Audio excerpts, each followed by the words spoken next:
Why you sliding on them?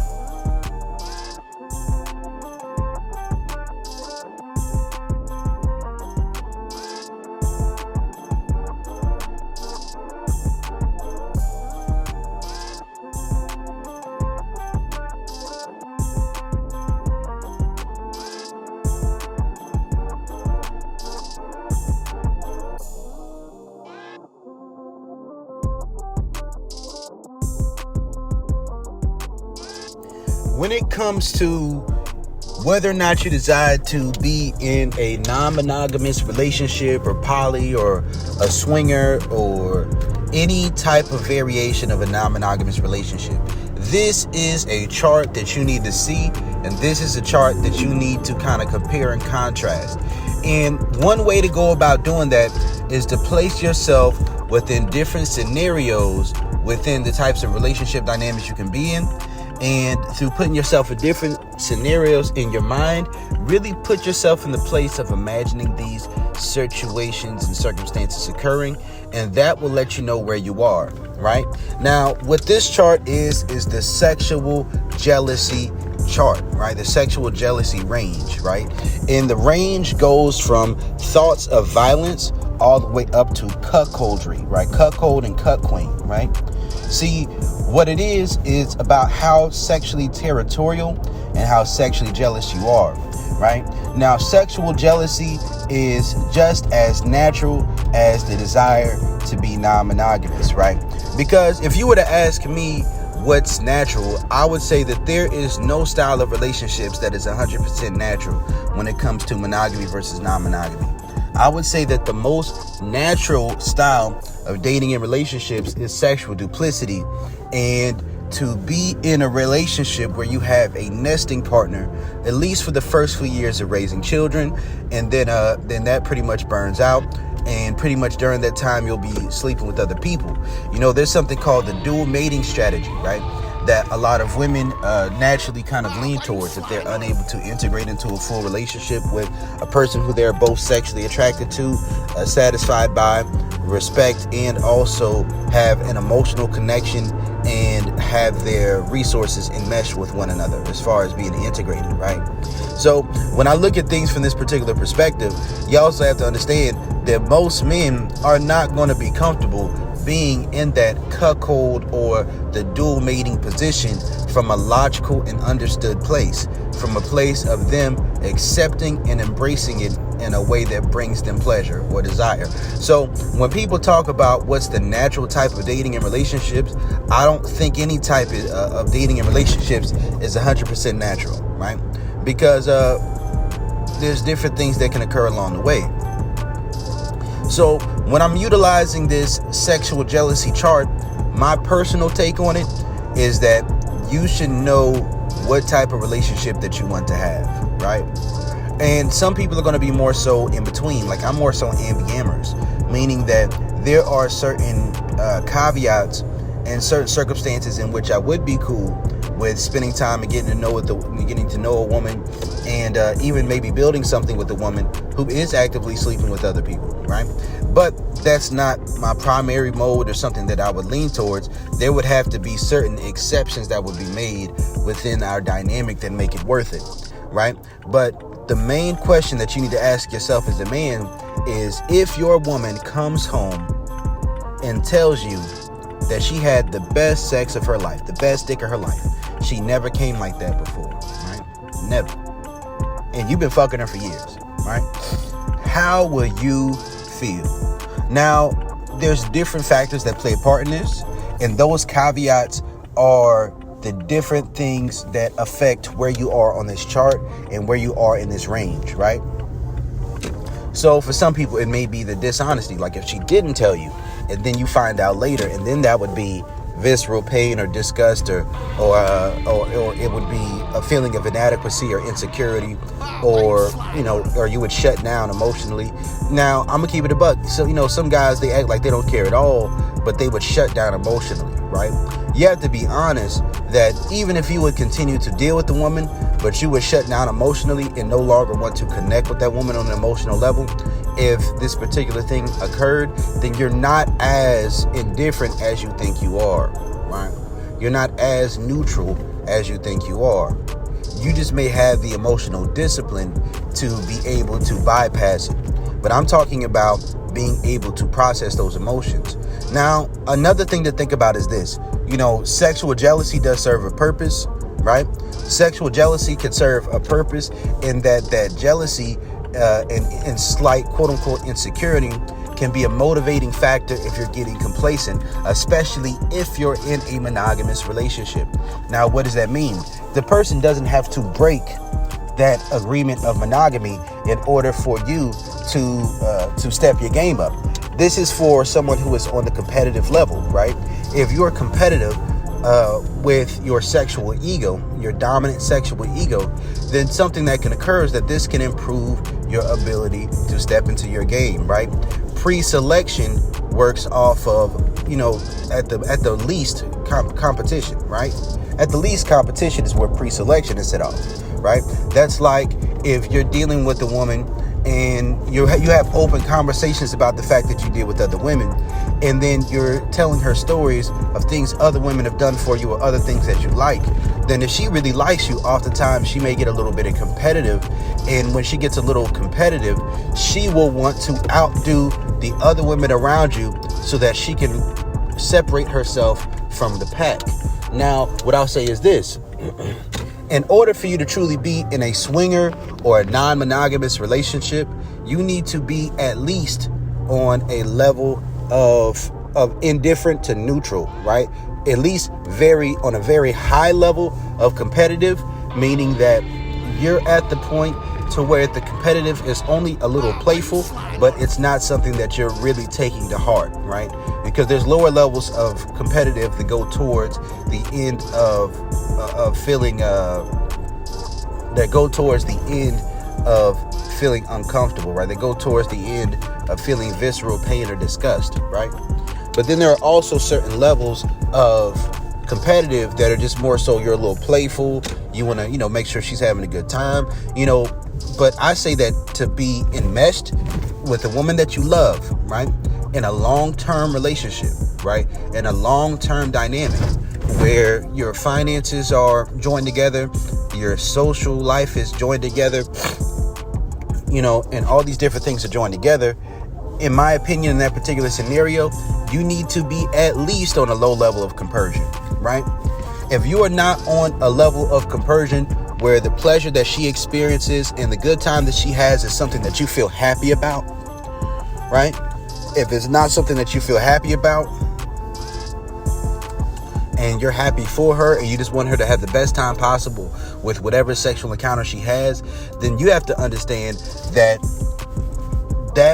neutrality, it can work sometimes. That means that you don't need to know about it. If you're neutral, it's probably best for you to be in more of a don't ask, don't tell non-monogamous situation, right?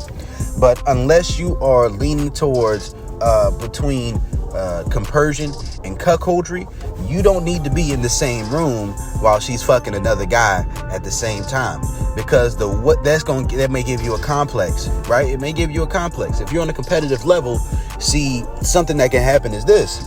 That woman can get extra turned on by the fact that you will allow this, the fact that you will give her the freedom to tap into her truest desires. And she may come like she never came before because this scenario is just something that arouses her. But you may connect that to another man.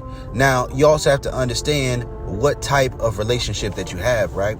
Because sometimes people are non-monogamous in a way to where they're more so swingers, where they don't build emotional connections or relationships with the people that they date, right? Outside of each other, right? Or let's say it's emotionally, it's a one penis policy or one vagina policy, right?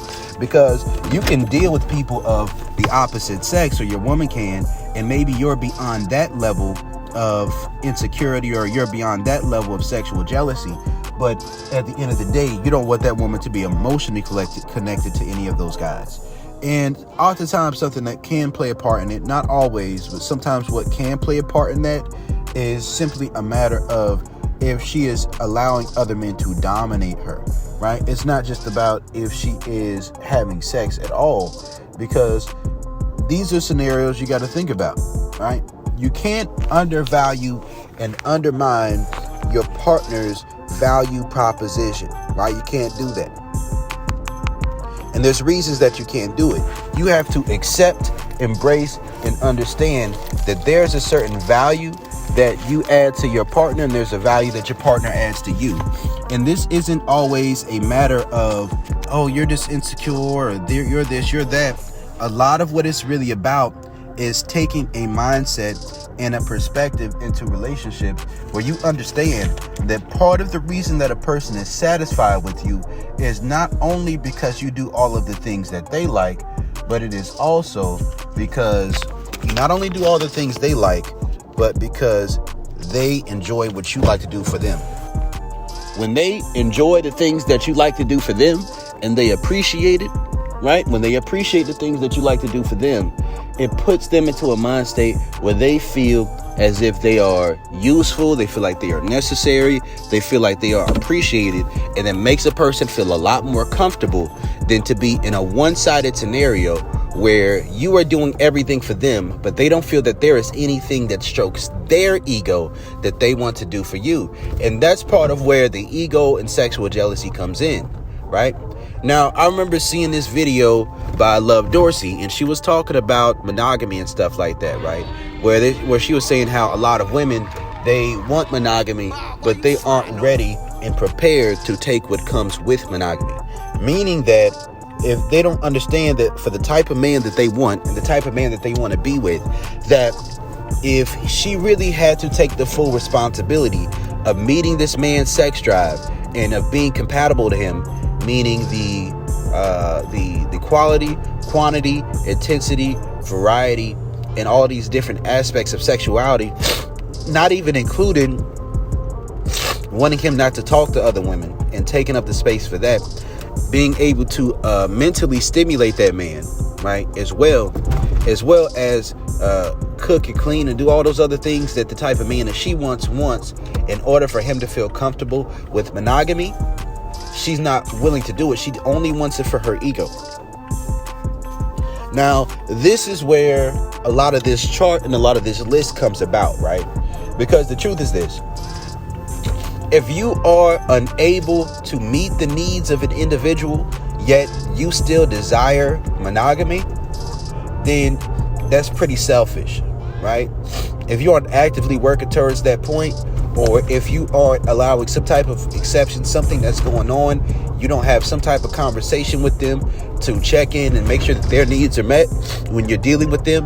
And if you're not doing that, then desiring monogamy from them is a very selfish thing to do. And sometimes people like to gaslight or shame individuals who aren't monogamous as if they are selfish for not being monogamous, when the truth is this: if you aren't doing what it takes to meet that individual's needs, then you are truly the selfish one, because you want to limit their access to others, right, while not even giving them the access to you that they would like or require, right? It's just shame and pressure and guilt, right? So that's something also to understand, right? Also, we do have to think about things like one penis, one vagina policies, all these different things. I think an important part of that to keep in mind comes more so from this place, right? I do look at things on a basis somewhat of dom-sub dynamics. That's just the truth to it. But I'll also say this right here too: there are a lot of people who are in mono-poly relationships, or who are in one penis policy, one pussy policy relationships, and a lot of people have an issue with it. But you have to understand that you can't just put pressure on people to try to jump into a full-on situation that's fully open and fully polyamorous when they're used to being monogamous, right? Oftentimes it doesn't work that way. There's often a transition that takes place.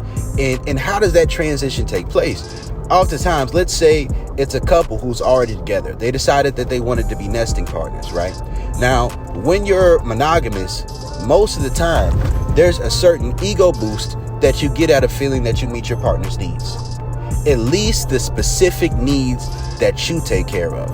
And if there's needs outside of what you take care of that she wants to be met, then you'll figure out what you can do. If it's something that you're uncomfortable with and she still desires you for what you want to do, then you're like, okay, cool, well, you can take care of that. Oftentimes, anytime an extra risk is added to a relationship, there has to be an added benefit that comes with it. So sometimes there are relationship models where a woman is stepping into herself a little bit more, and she's really bi-curious, and she wants to play with women, right? She wants to play with women. She wants to have sex with them. But she may be hetero-romantic, but bisexual or bi-curious. You got to understand that these things correlate in different ways. That man may be heterosexual, right? That man may be heterosexual. Now, for her to simply start sleeping with other women without that being something that benefits him would maybe taking food out of his mouth. See, we also have to look at things from a perspective of need-based and not just this fake idea of fairness-based, right? Because let's say that this man who's with this woman who's bisexual is already meeting her needs as far as the quantity of her needs, and she doesn't really have too much more energy to be having sex more often than she does, right? But she may not 100% meet his sexual needs, but perhaps he's cool with her not meeting 100% of his sexual needs because of the monogamy, right? Oftentimes that the monogamy is a compromise, right? It's like, all right, cool, I'm not tripping on you not dealing with not meeting my needs 100% because you're only having sex with me, right? But for us to be nesting partners, if you're sleeping with other people or other men or whatever it is, it has to be something that benefits me, right? Because it's adding risk to the relationship. So the woman may say, I want to experiment with having sex with women. And if the woman says, I want to experiment having sex with women, and then the man says, okay, cool, what do you think about having threesomes, right? Now, that's where unicorn hunting also comes in at, but also the one penis policy, right? How does the one penis policy get there? Because the man didn't come into the situation already having worked through the processing of emotions with that. The woman is still not completely beyond the idea of wanting a somewhat monogamous relationship. She's still hetero-romantic and not interested in dating a woman. She's simply sexually curious. And the way to make the risk worth the reward for the man is for him to be able to fulfill a fantasy of his while she gets to fulfill a fantasy of hers. Now, one thing I also see is this right here. I see a lot of women who are bisexual who would not date bisexual men, who try to play the, well, if you could do it, I could do it game, and try to convince heterosexual men to engage in male-male, female threesomes, where that's typically not going to be something that's going to work for most men, right? It's typically not going to be something that's going to work for most men. And the issue with it is this. My personal beliefs about group sex is that everybody involved should be attracted to each other. Whatever people consent to, cool. But in my own instance, in my own life, I say, whoever involved should be attracted to one another. That's just my take on it, right? So oftentimes when I look at things that way, I say I'm not attracted to men, but if you're attracted to women, I'm not going to try to force you to do something you're not into. But if you are attracted to women, then there's something that we can do because we're both attracted to women. I'm attracted to women, we're attracted to women. You get what I'm saying? But those are just different aspects of it that people don't often look at or really put thought into. Right? You also have to think about the different factors, right? You have to think about the different factors because sometimes body parts do play a role, right? Sometimes people say something doesn't make sense, or it's transphobic or homophobic or whatever it is.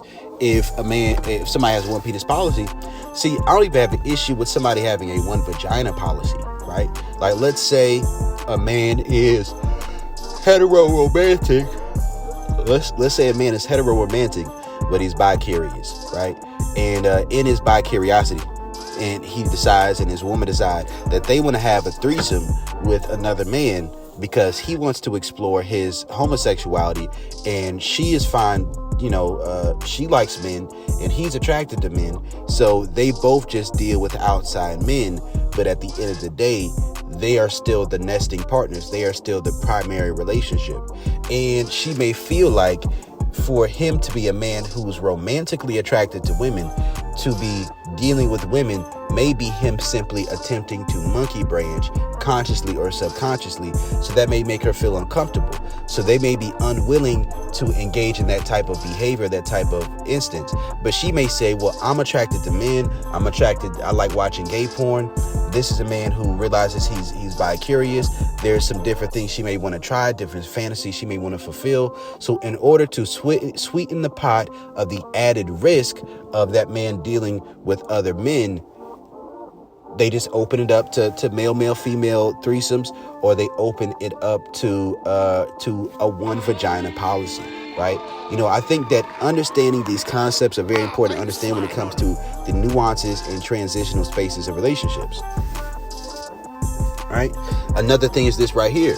Another thing to think about, there's the size thing. Somebody say, oh, you shouldn't be weeding out anybody's partners. I personally agree with the veto. Honestly, I do. And actually, I've given women the freedom to veto whoever I've dealt with before. It feels like my main woman. It's like, if you don't want me dealing with a particular woman, like, you can choose to veto that situation if you want to. You know what I mean? Like, I've done that before. I haven't had a woman take me up on it, but I have put it out there. Now, when it comes to that, you also have to understand that for me personally, I have certain sexual standards and certain sexual goals that I like to reach when I'm engaging with a woman.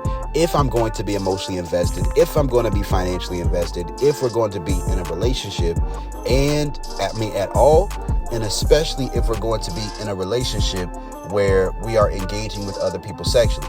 Because something that's important to me is to know that if she's going to be dealing with other men, that if we are both like in an open relationship, that we can meet each other's sexual needs by ourselves in case anything goes left for a little while and we need to shut things down and be with just each other, and that we can be happy with just each other for a period of time and not overly lean on the fact that there would be other people within the relationship dynamic. So part of the things that I like to do is this. I understand that I have a big ego. I'm a dom, right? But part of my big ego is this. It's really more so based off of things I can actually see and things I can experience. So I like to make sure that I can give a woman, a quick orgasm. One, a big thing for me is orgasm from penetration, because I don't think too much would hurt a man's ego more than if a woman tells him that she can't have an orgasm from penetration, right? That her body just quote unquote doesn't work like that. And then they go and engage in group sex or a male, female threesome, or they go to a swingers club or just a threesome at all. And then a new person is giving her an experience that he's never given her when he's been dealing in one try, when he's been engaging with that woman that entire time. Now, that would subvert the value proposition of what he's bringing to her life sexually, and it may cause that man to feel insecure. So it's like for me personally, like for me to be in a relationship with a woman, I have to have made her squirt already. I have to have given her multiple orgasms, right? I have to have taken her to subspace. I have to have given her the A-spot orgasm. One of those things for me sometimes is like the cervical orgasm. Another thing is getting in her throat, throat training, right? It's different things that I like to do that, she has to have swallowed, or at least doing it on a somewhat consistent basis. You know what I mean? It's particular things that I like, that I know that if I'm with her and she does these things with someone else, that it will change the way that I feel about her. It will change the way I view her. Now, if she does these things before I meet her, I'm not going to judge her for it, right? But if she does these things between the time that we begin having sex and before I make these things happen, then no, I'm not going to feel the same way about it. Or at least I'm going to have to work through that. So if it's something I don't even know can happen and it happens, I can't hold it against her. I might still feel it a little bit, but at the same time, if she's a woman who's worth it, then we'll be able to work through that process, to work through that I have to process those emotions, I have to process my ego, process the insecurities. But I don't think insecurities are completely wrong, because like I said earlier on in this video, when you have a certain aspect of ego in your relationship, it's also a social survival instinct. If you're with someone whose sex connects to their emotions and they are monogamy oriented, then just thinking about what's fair and them sleeping with other people or whatever it is oftentimes something where it may be more so a matter of monkey branching or something that can sabotage your relationship. Or it's a lot of different things that can go along when these things occur. And I think sometimes people act like you can't. Like, most people are going to be swingers and things like that, or going to be in non-monogamous open relationships, tend to be people who have decades or a long period of time where they separate sex from emotions to an extent where they just know that this is fun. When I'm with you, this is love. And when I'm with her, this is just fun, right? Now, how this can work sometimes is this right here. For some people, they take more pleasure out of and more ego gratification out of being dominant, out of the pleasure that they give. And that whole making love stuff isn't really what strokes their ego the same way as it would if they were giving a more dominant experience, because I'm a pleasure dom. So like, let's say it's giving a woman 30 orgasms, 20 orgasms in a night, right? Or in a single session, right? That's another thing that can happen. You know, let's say she's blacking out. Let's say she's having subspace. Let's say she's yelling and coming like crazy, and she's shaking and all over the place. And it leaves her in this depleted state, not a negatively depleted state, but this depleted space where she just made a mess, and she is just sitting there, laying there like a limp noodle. Listen, for me, if I've never done that to you and someone else does that to you, I don't feel like being the one who's picking you up and taking you to the car and kissing you on the forehead after another nigga done nutted on your forehead, and then tucking you in and doing aftercare because somebody else dominated you. That's not appealing to me. To me, that's too close to cuckoldry, right? And I think that if you're going to be in a swinger or a non-monogamous relationship in that capacity, especially when you know all the information, all these things are going down, especially if sex hits to the place where it affects emotions, then you need to be at least on a compersion to a cuckold level. So these are just my thoughts on the sexual jealousy chart, right?